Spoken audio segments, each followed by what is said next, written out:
We are at Cook County Health, and we're here talking about the important subject of maternal mortality and morbidity, but really maternal health. And very specifically, we're celebrating the health of Black women, and Black Maternal Health Week is upon us right now. So I have my two colleagues, and we may have another joining us soon to talk about this very important topic. And I wanted to give a little perspective. I've been doing this work for almost 25, 30 years now. And when I started, I did a lot of international work. And there was a saying when I was doing work abroad that in sub-Saharan Africa, when women were going on the journey of maternity, they would say that I'm going on a journey. I'm looking forward to the journey, but I may not make it back. And I remember as I was doing work in maternal health at that time, I just thought that was so eye-opening that, this important journey that most of us think about in our lives is something that might not end. We may not come back from that. And I always thought, well, in the United States, we're so lucky that maternal mortality rates are so much lower. But I've only come to realize that it's not really true. And in fact, our needle we're going the wrong way.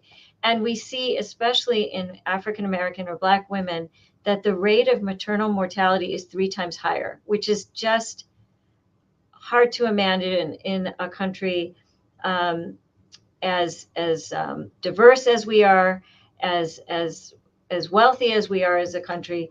But we're doing actually very poorly in this respect. So I'm here with my colleagues who are going to introduce themselves to talk about this, not only for the women we serve, perhaps even some of their own journey, but really, how do we fight this very different experience that people in the U.S., women in the U.S. are experiencing, frankly, unfairly, and may not even realize it. So I'm going to stop there. I'll hand it to Whitney. I see you're on my direct opposite, so I'm going to hand it to you, and then Kristen thereafter. Hi, my name is Dr. Whitney Lynn. I'm a family medicine physician. I currently work at the Sinstech clinic that's at Provident Hospital. In my role, I'm the lead physician here at this clinic. I also focus majority of my time on OB and pediatrics. I am a physician who still delivers babies, which I love to do. And the great thing is not only do I get to deliver them and do the prenatal care, but I also get to watch them grow up. That is exactly what I get to do. And Kristen?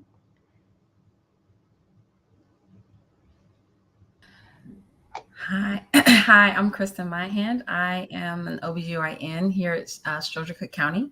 I have been here for 5 years, and I love talking about Black women, education, maternity, and life reproductive plans. Perfect. So we're going to get into this, and then again, feel free to. I know that we're on a virtual meeting, but just as we would in person, really just kind of riff off of each other on what these things mean to us professionally and personally, and to the communities that we serve. So we're going to start out. That many women, their primary interaction with the healthcare system is when they are pregnant, and they come to see us. And that we may be their first real foray into the medical field. And Whitney, from your perspective as a family medicine provider, you may see women even earlier in life than we might see in the OBGYN space. But can you talk about those experiences of meeting women at the beginning of their pregnancy, and how they're feeling about pregnancy, what they're excited about, what they're worried about, and their overall health, and how it all plays into everything? So it's so important, when you're meeting your patients for the very first time, to get all that history of, what their background's about, what do they do, what is their life like? And sometimes it's also asking the question is this a desired pregnancy? And sometimes it's also having those other conversations of, do you want to continue, or should we have other conversations about it? Is it really the right time for you to be pregnant? And so, once you kind of have those conversations, and decide, okay, what's the next plan? And for some, it's also having that conversation about, because I see people before they get pregnant, it's also having that conversation about contraception. And, oh, are you thinking about having a kid? Well, let's do all these things prior to you getting pregnant, because a lot of times when our women do come in, they've been pregnant, they might still be in their first trimester before that 12 weeks, but they might have been after. And if they haven't started, prenatal vitamins and all that kind of stuff, we're kind of behind the 8 ball.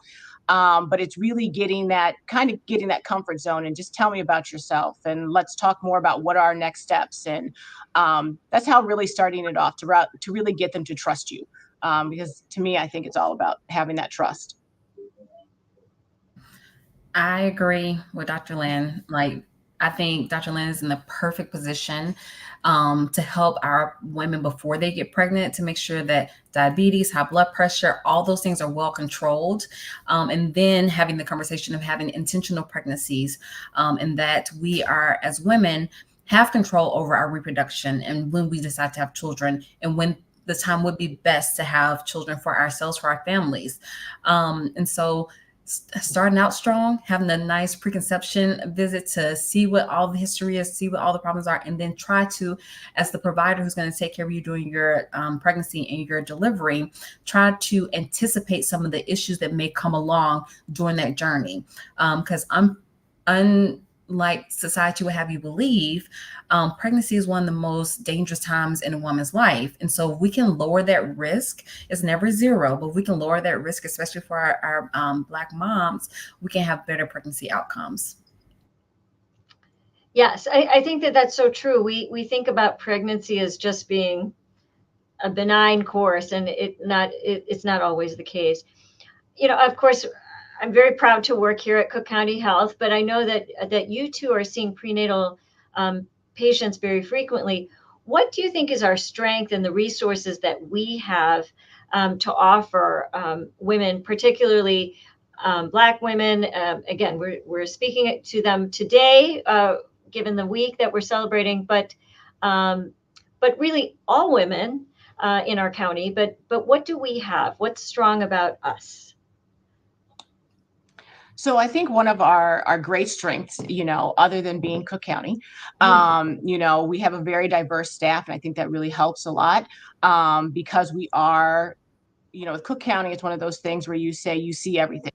And so that means that all of us providers are trained to see everything and have handled everything. And I think that's really, really important. But one of the other programs that we have here is our Healthy Start program that we have. And so what is great about that program is we have community workers who come into the clinics to meet the patient during pregnancy, after pregnancy. And so they have various programs that allow women to get some of the help that they need, because, we always talk about social determinants of health. It's brought up in every conversation. But it's important to know the social determinants of health, but it's also more important to know, what are we going to do about it? And so what I like about this program is it's saying, okay, let's try and do something about it. So if it be housing, if it be food insecurity, domestic violence, it also addresses even, it has a group for fathers, for new time fathers, and how they can help and getting them jobs and all those things that are important, even GEDs and getting into college, those things that, people don't realize that that's just as important. And that's part of some of the things that we have as social determinants of health. So the program isn't just like, oh, make sure you come to all your appointments. It's how can I keep you healthy, stay healthy, and then also grow up to be more than just a mom with a baby, or a mom and a baby and a dad. How can you be one family unit? And I think that's one of the great things that we do offer here at Cook County. I mean, Dr. Lynn is saying all the great things, and I love it. The only thing I really can add on to that is just in the clinic, the resources we have in the clinic to help moms navigate through pregnancy. So having nurses and staff dedicated to receiving phone calls from patients, just as simple as receiving phone calls, having the number 2, our labor and delivery, our ambassadors in clinic who will go with you to tour on labor and delivery, as well as provide car seats and help you get breast pumps also as you need them. So these things are invaluable alongside Dr. Lynn's items that she named in getting patients like holistic care. Yep. And I think perhaps you can comment a little bit, because I think we know that many of the women we serve have underlying medical problems, unfortunately, to begin with: hypertension, diabetes, obesity, other social factors, domestic violence, or housing or food insecurity. How do you think we do in terms of managing these? So if someone has a high risk scenario, which happens often, actually, I think we score well, but maybe you could comment on that. So we do have women, who I think all of us probably have had some kind of bout with high blood pressure. But with all that being said, one of the things I think is really important is, having our care managements where our staff is reaching out to them, checking on their blood pressures, making sure they're getting them at home, and also just having that open communication, which I think, previously wasn't happening. And so now that it's more on the forefront, people are now bringing it up, and I think taking it more seriously than it was before. Like, oh, your blood pressure's there, but it's not really there, and really trending it and saying, okay, this person's going to go in a direction we don't want to go. How are we going to prevent it? And once again, it's being honest. And I know that a lot of times as providers, we try not to scare patients too much. But I think it's sometimes okay to scare when it comes to their health and the health of their child. And being as honest with, the statistics and everything that go with it, to really hone in on what the issues that could, be somewhere you don't want to be. Dr. Monahan, you can add probably more. I don't know if I can add more. I can compliment, but I don't think it's much more. I think you're completely right about a lot of our patients start out where we don't necessarily have the blood pressure or diabetes or whatever health problem as control as we would like.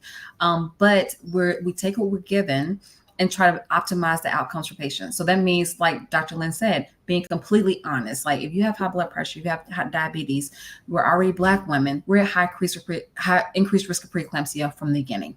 So how can we minimize that risk, and how can we watch you like a hawk to make sure if anything starts to show up early that we catch it and we can change lanes as we need to make sure we keep mom and baby healthy. A lot of times when it's earlier in pregnancy, which is very rare, but early in pregnancy when it's very dangerous for the mom, that conversation may go back to the pregnancy, continuing pregnancy, or making a different decision. However, that's usually very rare for our patients. It's very rare that we need to have that conversation simply because of blood pressure or simply because of diabetes. But being honest about where we're at and where we're going in the pregnancy, which may also include induction of labor earlier than the due date. Yep. All right. So Dr. Monahan, I'm going to start with you, because Whitney and I spoke a little bit about this before, but this was about the birth plan. So have many patients come in with a birth plan? Do you recommend a birth plan? What is a birth plan? So what is a birth plan is basically the preferences that a patient would have with her labor and delivery. So for instance, some things that could be on the birth plan was like, I may not want to be induced, or I may want to be induced. I may not want to have an epidural or pain medicine during my labor. I may want minimal intervention. I think birth plans, and thinking about our labor, especially for our first time moms, it's like a foreign concept, simply because if you haven't seen it, and a lot of people unfortunately aren't blessed like we are to see it so often, it's really a game of, I don't know what to expect. So as a provider, I think my job when it comes to birth plans is to explain as much detail as I can and as plainly as I can what it looks like to come to the hospital for labor and delivery, what actual delivery looks like, what is the pain like for a delivery. As a person who's gone through a labor and delivery myself, I can speak and say, this is how it feels for me. However, you may want to do an unmedicated birth. I am here to answer those questions and to sit alongside you, and we talk about the different things that you may or may not want. With some patients, if you need to be induced, that is not a non-medicated delivery. And so we need to talk about the expectations based on where the patients are sitting in front of us, and be an ally to them and a partner to patients when it comes to communication, to help guide them through this process that a lot of them have never been through before. Yes, and just adding on, I think also letting the patients know, because a lot of times I'll be like, okay, write down what you think this would be or what you would want. But also letting patients know, as much as we want the plan to go down the way that you exactly that you wanted to, it might deviate. And the other thing is that when it comes to pain management, especially with every pregnancy, like first time mom, it's like, no, Dr. Lynn, I'm going to do it with nothing. I'm gonna do this natural, and I always have to remind patients because everything is natural when it comes out of your vagina. And people feel like if you had pain meds that it's not natural. And I'm like, no, it's still natural. But I also let moms know because they always feel like they've been defeated if they wrote in their plan that they wanted it unmedicated. And then they got in the situation where like, oh, I didn't realize it was going to be this painful. I always let them know, do not feel discouraged because contractions are hard. I did not realize when I was a medical student, I was like, oh, you're fine, everything like that. It wasn't until I felt my first contraction, I was like, oh my God, I can't believe I let my patients go through this much pain. So now I feel like now that I've experienced it for myself, I'm a big advocate of pain management because I tell you, pregnancy is not easy, and there is no reason to be in pain if you don't have to be. And so I want patients to feel like they're off the hook, and they're not a bad mom or a bad patient because they got an epidural or took some pain medicine.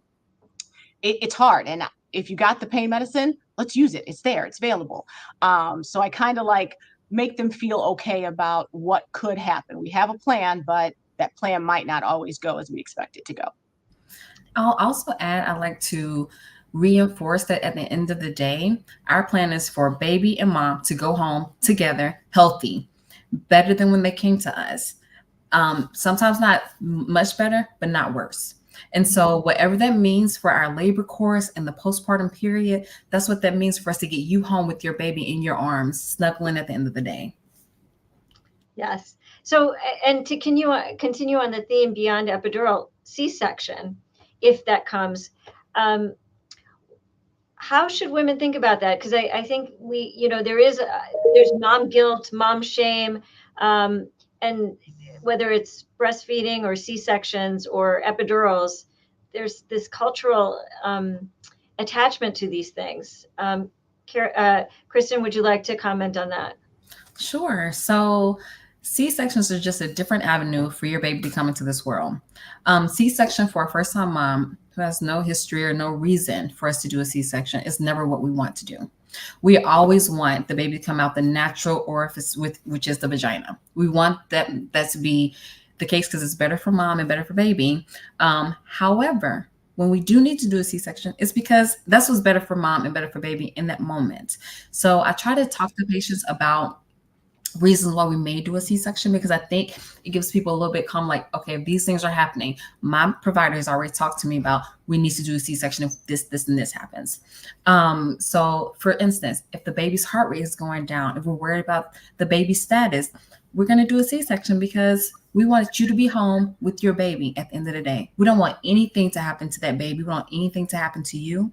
And after working so hard for 9 months to be nauseous, vomiting, tired, and gain 50 pounds, like all that to not bring home your baby in good health, it's not worth it. And so really healthy mom and healthy baby is what we're looking for. And a C-section is and by no means a failure. A C-section is the way that you got your baby into this world. And I would say it's a harder way to get this baby into the world because of the recovery period from the C-section. So I just really want moms to understand that when it comes to healthy baby, healthy mom, that's all our goal is, to get mom and baby out of the hospital healthy and safely without any type of regression in their health care. So going back to a couple of other points that you touched upon, what about nutrition and health and during that prenatal time to optimize what happens and what happens even after the baby is born? So I talk about nutrition first visit because I remind moms that basically, and it's a different way of putting it, but I say your baby's like a parasite. So, they're feeding off of you. And so if you're eating poorly, your child is getting poor nutrition. And I always like to say to them, how much you should be having something green in your diet every single day, and green M&Ms don't count. And so when they're just like, oh, explain more. And so then I kind of have to go over like, well, you should be thinking about this and this and this and why we want you to eat this and this and this. And I also have to remind, patients always feel like as soon as they get pregnant, they're eating for two. And I always have to ask them, how many are you eating for? And they're like, Dr. Lynn, I'm eating for two. And I'm like, oh, no, you're not. You're really still eating for one. You could take a couple more calories, but you're still eating for one. And I always have to remind them, the vagina is very small. That baby is very big. So we got to think about this. This also affects you in the long run. But it's also like having that conversation, like if you drink a lot of juice or if you drink a lot of soda, if you have one glass of juice, I tell them they have to have 4 glasses of water after, because nobody wants to start checking their sugars 5 times a day. Nobody wants to potentially give themselves 5 injections of insulin a day. And so having that conversation, people think real good about that and real hard, like, do I want this? Do I want this? How will this affect my baby? And so once you start having those conversations of like, I'm not asking you to stop eating everything that you shouldn't be eating. I'm just asking you to do it in moderation. And I'm only asking you to do this for 9 months. I'm not asking you to do this for the rest of your life, but just for 9 months, I want you to think about the parasite that's inside of you and what you want to give them. And so then people start thinking twice about it. Even when it comes to like weight loss at the beginning, when people are like, oh, I'm losing weight, that's okay. It's not a bad thing. It happens. But really monitoring that weight, because as we all know as mothers, getting that baby weight was not easy, and some of us still have it. So I try to remind them it's not as easy to get it off. So that's what I would say.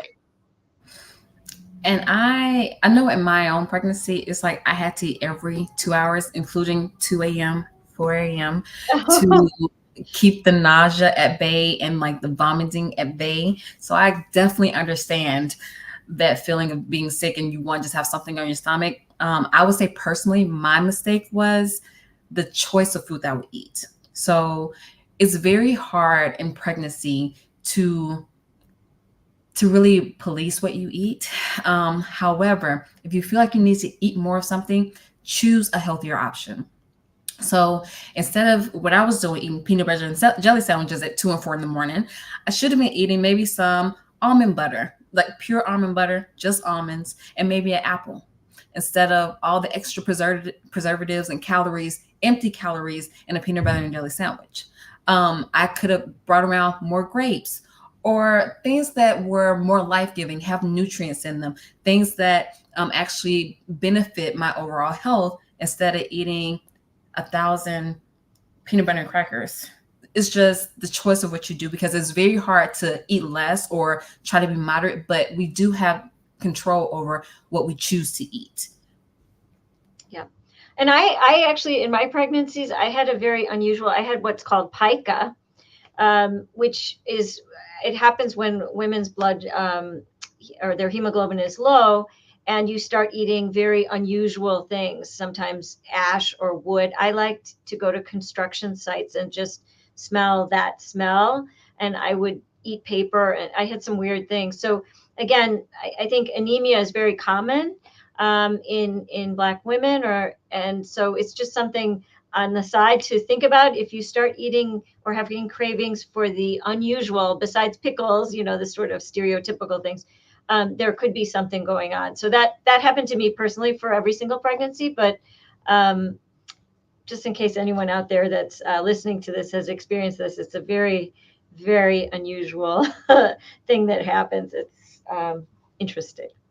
But I think it's true that this whole culture of being pregnant and eating, that's just part of the culture, and I think that it is a different shift to sort of say we have to be more mindful of this.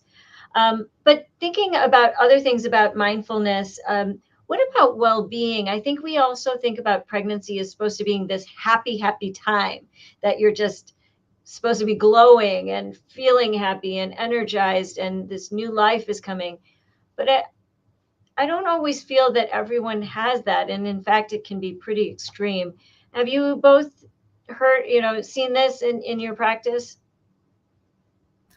So I can, in my practice, And personally, I can say the amount of anxiety around pregnancy, being pregnant, delivering, postpartum anxiety and depression, um, is quite profound.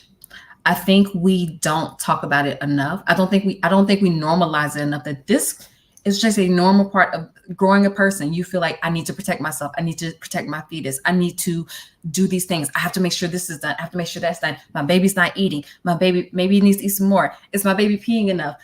I mean, as a person who has already sacrificed your body for a person, to have the not obsession, but the concern to care for that being and make sure that everything goes right is completely normal. What's not normal is letting it become an obsession where nothing else works.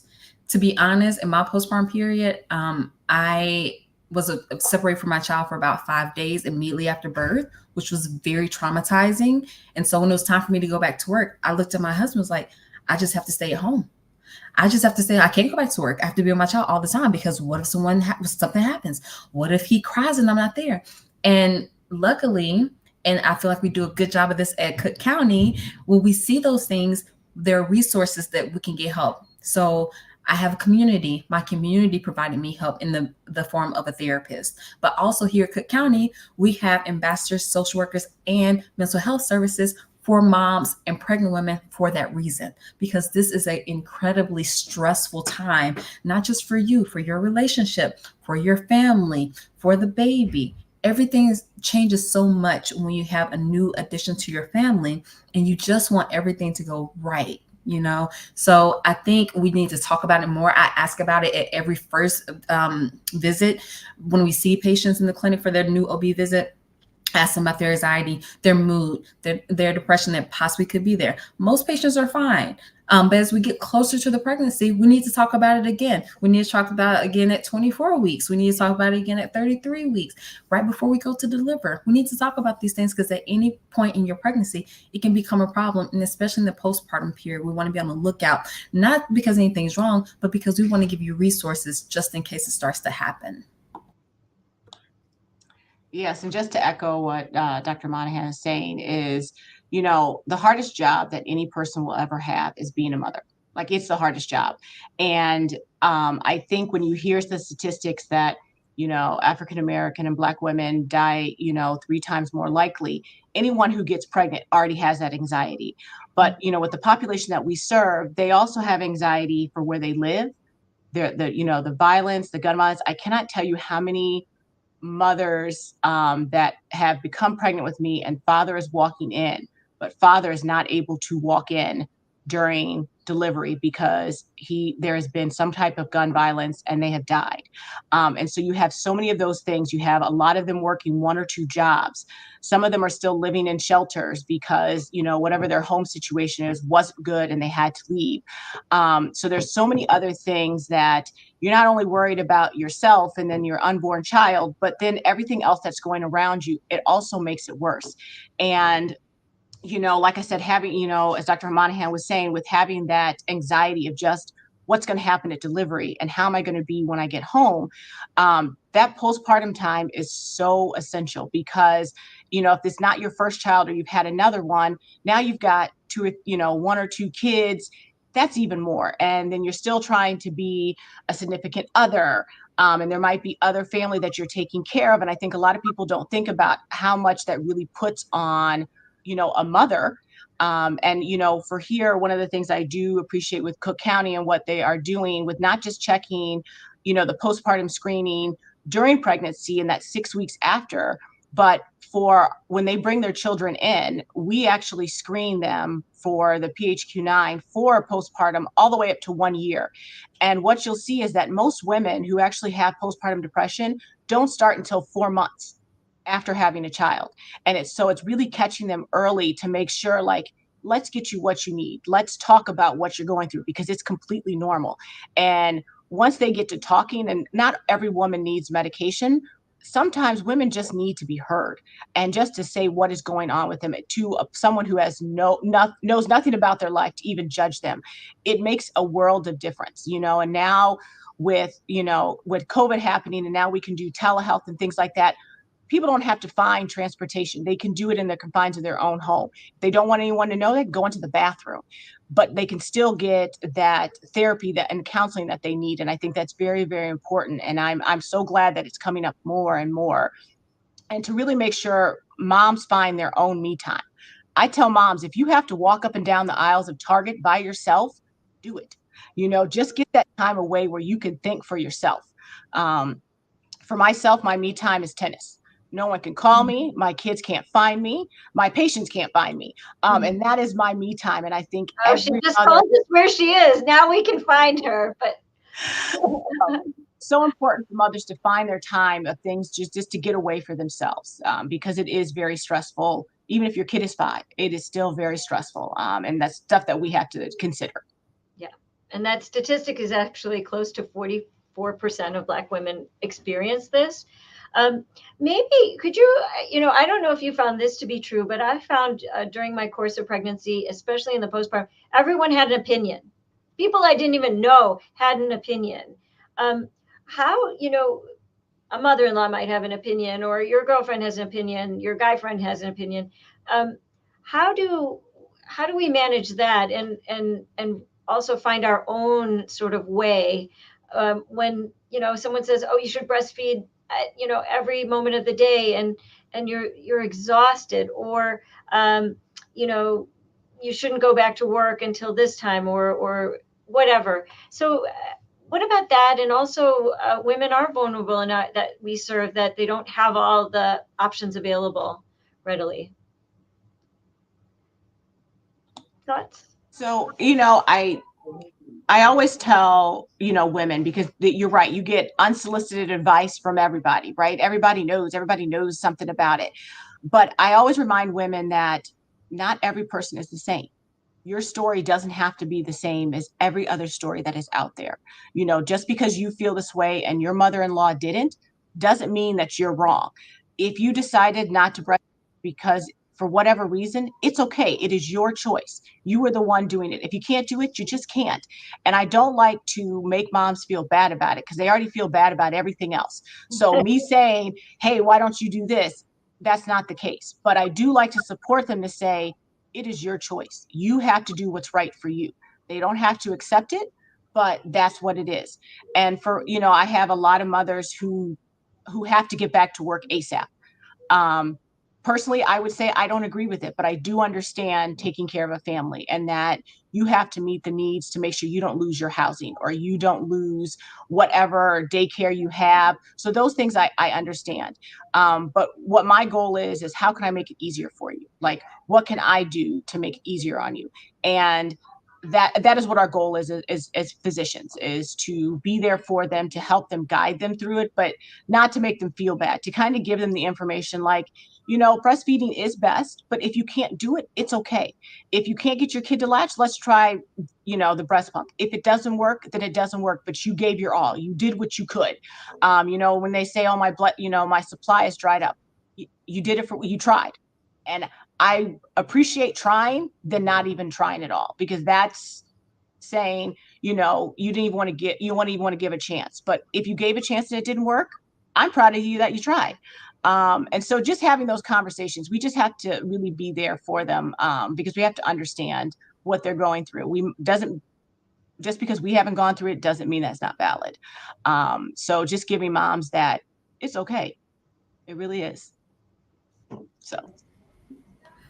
Yeah, and I'll say that even when it came down to the different things I like to do with my child, so I like to wear my child a lot. It was like 1,000 opinions on the best carrier to wear your child with, 1,000 opinions on should you wear them right here on this side or this side, right by your face, under the pillow. Like there's so many opinions from everyone. But at the end of the day, whatever works for you and your family works. Whatever helps you make it through the day, that's what helps you make it through the day. When it comes to breastfeeding, I love that Dr. Lynn spoke about it, because after breastfeeding my child and realizing that it is something that you need so much familial or like community support for, as well as a job that, even though there are laws in place to protect women, all jobs don't protect you in that way. All jobs don't provide that space for you to breastfeed, which is supposed to be a private area that's not a bathroom. That's not true for every place that people work. And so that can be a hard ask for someone, and it can demand more of their mental energy than anything else. I was obsessed with it. Is he getting enough? Is he has a wet diaper? Is this happening? And trying to do that when you worry about your housing, you worry about your transportation, you worry about 2 other children that you have here who need things from you. Whatever works for you works for you. I mean, I'm formula fed. I think I did okay. And I know many of formula fed, and they're completely fine. And the thing about it is your baby is fed, clean, and healthy. And that's all we care about. And at the end of the day, if it's a carrier, if it's the stroller, the car seat, as long as your baby is fed, healthy, and clean, that's all we really care about. And you know your baby more than anyone else, and you know your life and your situation better than anyone else. And anyone who tries to tell you anything less than that doesn't respect you as a person to know what you need, to know that as a woman, I know what my body's telling me. I know what my son is telling me or my daughter's telling me. I know that this is better than this for my child. You know, and trust yourself to know those things. I'm going to ask you one other question, which was, we had some things that we were going to talk about, but I can't help it because now I'm having flashbacks of when my baby was born. I was bringing them to the first visits, and vaccines came up a lot. And there were so many new ones, and this is my kids now are in their teen years. Let's talk a little bit about that and the importance of vaccines and the importance of autonomy, and especially COVID has taught us a lot about our thinking about vaccines. But again, this maternal child interface is a really critical vaccination time. Yeah. So, with vaccines, once again, it's kind of, as we did in the prenatal, it's about building that trust. If I am, if I'm going to do it for myself and my children, I want to let you know it's safe to do it for your children. And even with the great thing about a lot of these newer vaccines, they're now combinations, which is so wonderful. Because when I was getting shots, it was 7 shots every single time. Now it's only 2. And I'm like, oh God, you guys are so lucky. You don't even know it. So, I try to say that these vaccines you got before and you're healthy, and I got them before and I'm healthy. So let's give these to your child to keep them healthy. And, I really don't get much pushback. And once again, I think it's about building that trust. And for some parents who need a little extra time, I kind of just give them the data by why you need it. I also let them know if your child plans to go to CPS, you got to get them. So you can get them now, or at the age of 5, we can hold them down and give it to them. So I rather you give them to them as a baby. 1, 2 in the leg, we're good. And it keeps them up to date. And like I said, you've seen with so many of the outbreaks, we look at measles, we look at chickenpox, all those things that weren't such a big thing back in the day because we all were vaccinated. And now when we have not as many vaccinated, we see these outbreaks come back out. And that puts a lot of children at risk for hospitalization and possible death.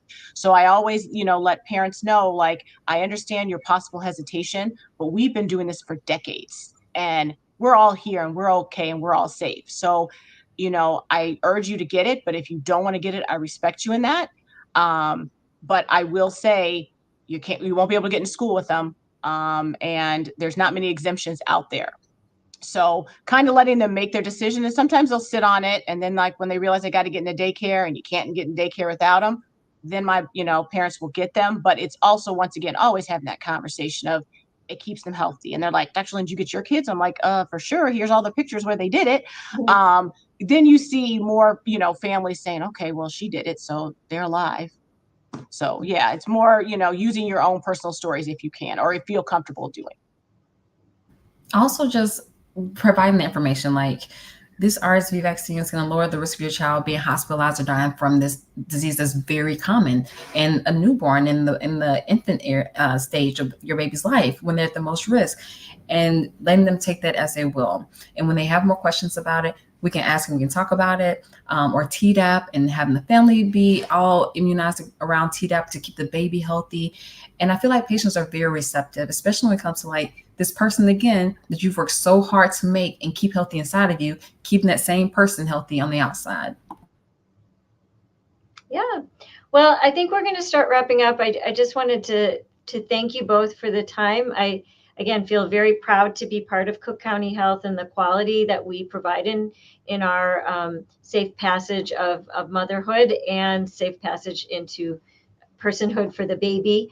But I think we at Cook County Health are really recognizing that there is implicit bias and structural racism that some of us may not have been aware of. I think it is a constant, eye-opening thing as we as a community learn about ourselves and the people that we serve, and to do a better job and not be part of that that these barriers and sort of the structural racism that's there, which we may not even know yet that is there. So I'm going to leave it to both of you to close up a little, but I just want to thank you both for your time as we had this really important time together. And I hope there are some people watching us that will come to see us when it's time for motherhood and frankly, for any other women's health issues. We are here every day. Yes. So Whitney and Kristen, I'll hand it back to you. Thank you for this opportunity to speak about this because this is such an important topic. But what I want to, let all patients know and people out there listening, you have to be your own advocate. You know your body, if something is wrong and when something is not. And just because someone can't see it on you doesn't mean that it's not happening. So you have to advocate for yourself. And your family members at that. But, one of the most important things is you have to find a provider that you trust. So when they are talking to you about something or they are making or helping you make decisions, you have to trust what they say. And if you don't, then you might want to look for another provider. But you have to trust the person that you're working with because it's not just your baby's life; it's your life that's also put in their hands as well. So you have to make sure you find the provider that is looking out for you 150%, even when they're not around. And so you have to make sure you find that. And I'm just going to say you can find that at Cook County, but that's a side note. But anyway, Dr. Monahan, go ahead. I couldn't agree more. And the sooner that you make that decision to change providers, the easier your course will be. I know a lot of women, they're 38, 39 weeks saying they want to change. I'm like, oh, that's far. However, we welcome everyone who wants to come here, especially if they feel they'll get better care from us. I will say because of the wonderful population that we serve here at Cook County, Black and brown women who do have these blood pressure problems, diabetes, in our normal everyday patient, we are ready. We are ready to anticipate the needs that you're going to have. We're ready for preeclampsia. We're ready for diabetes. We're ready for all those things. And our goal is that we're going to get you here, going to get that baby here and get you home with your baby healthy and safely. All right. Well, thank you both. And to all of I have a feeling your clinics are going to be overloaded now. So we're going to have to manage that because I'm out of this realm now, but I would come see you in a second. So I think we'll wrap up for this afternoon and hopefully we'll have another opportunity to speak soon. All right. Thanks, everybody.